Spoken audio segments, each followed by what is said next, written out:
Hello, so today I would like to talk about the augmented feedback that we learn in skill acquisitions in sports and how we apply it in sports. So the sport that I choose is badminton. So what is augmented feedback? Basically, augmented feedback is a feedback from an external force that can be from your coach or your friends. So the goals is to provide more information to the athletes. It is important in badminton, as you guys will know, badminton have many skills that we need to apply and learn. So a player sometimes they don't realize what is their mistake and why their mistakes why they are always make the mistakes. So because of that, augmented feedback is important and it's a way to motivate the learner or the player to continue striving their goals. So in augmented feedback, there are two main types of augmented feedback that we should know.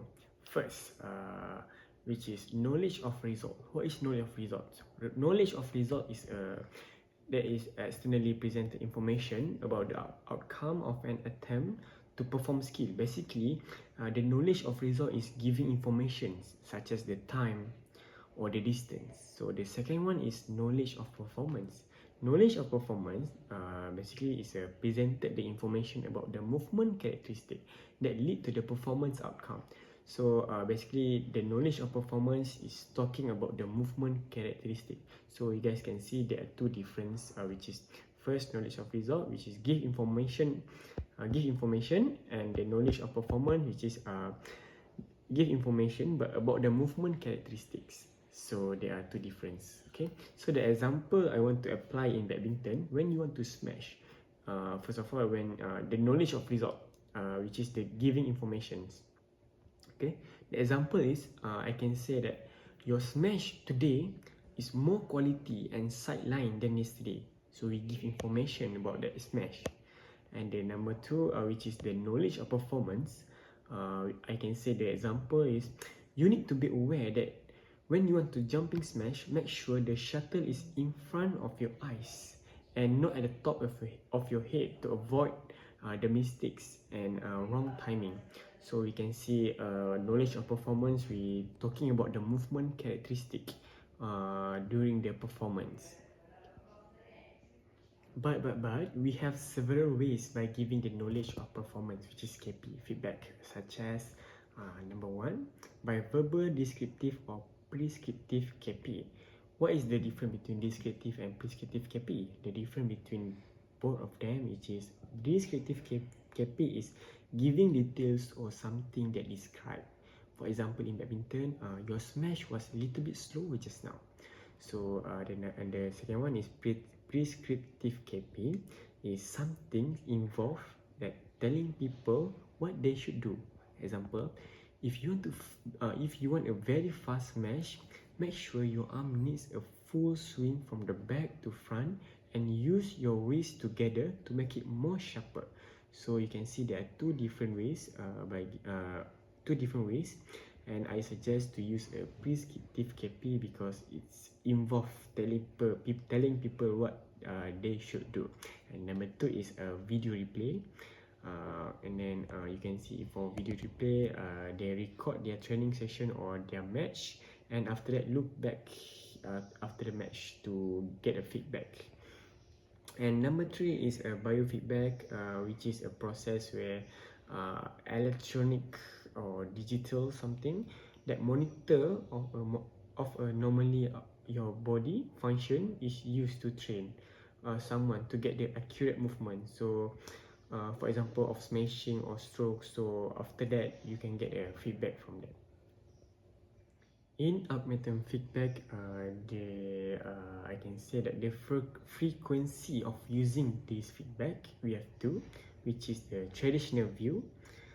Traditional view, which is 100% of frequency, which means after the trial, you give the feedback. Every trial you give a feedback. But for contemporary view, which means you give less than 100% of frequency, which means maybe after 5 trial and then you give a feedback, and then another 5 trial and then you give a feedback.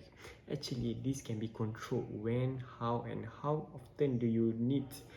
But the best is using a contemporary view because it can perform better other than traditional view that is not relevant anymore.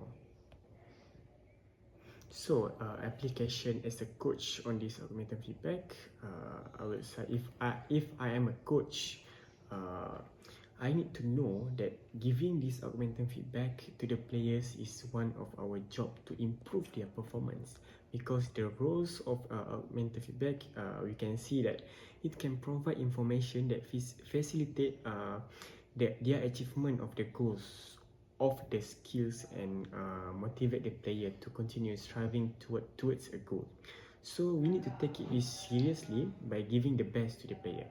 First of all, I was using more knowledge of performance, which is KP, other than KR. It is because sometimes giving instruction about the movement characteristic is much more better because the players can know what movement should he change to achieve the skills, or rather than just giving the information about that shot. And then the next one, I'm going to using a contemporary view, which is less than 100% of frequency, because after what I did on my previous lab session in UM, about the throwing the ball, I can see that the summary KP is the most effective other than 50. I can see that the summary KP is the most effective other than 50% of KP, but 50% of KP is the better than 100% of KP. So we can see that the less we give information, the better the performance would be.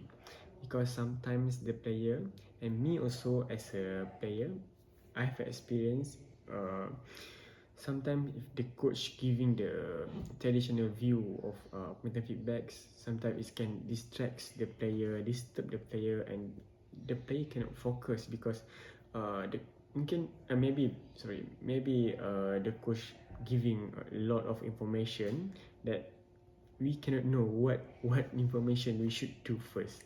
So besides, it was better to give information about the error